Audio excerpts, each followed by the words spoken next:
Maaga nga pala kaming namili ngayong umaga at ito na nga pinuntahan namin yung pamilihan ng baka dito sa labasan namin sa aming subdivision. So dito nga pinuntahan namin ito at syempre bumili tayo ng ilang kilo lamang po kasi yun lang po ang kaya at hindi natin kailangan maghanda ng marami para naman maraming handa. Hindi, kung ano lang po yung ulam natin yun lang po ang ating ihahanda at ihahain sa ating hapagkainan.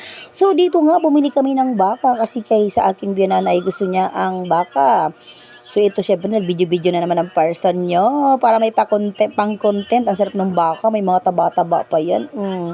Talaga naman, dito yan sa kalsada, dito sa labasan ng aming subdivision. Doon sa dulo, sa labasan, sa aming Hills View, mismo sa labasan. So dito, pagkatapos dito, ay dumaan naman kami sa pamilihan ng mga manok at baboy at gulay. Ang hirap ng boses ko. Medyo nahihirapan ako sa boses ko talaga dahil medyo paos na naman ang person nyo.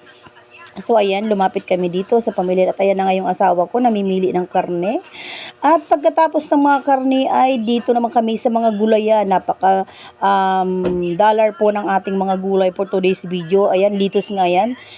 Ay naabot ko sa aking asawa at ayan, napaka-dollar po talaga ng mga gulay for today's video pero wala tayong magagawa. Kailangan nating kumain. So ayan, ay nakakaluka. Ay, ayan talaga alam nyo yung mais na yan ay 30 pesos ang isa.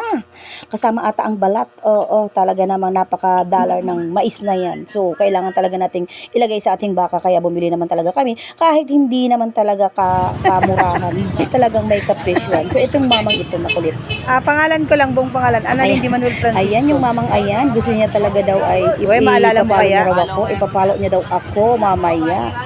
Ewan ko lang kung maalala niya at sinabi ko yung pangalan ko. Ito na nga yung nangyari. Thank you for watching.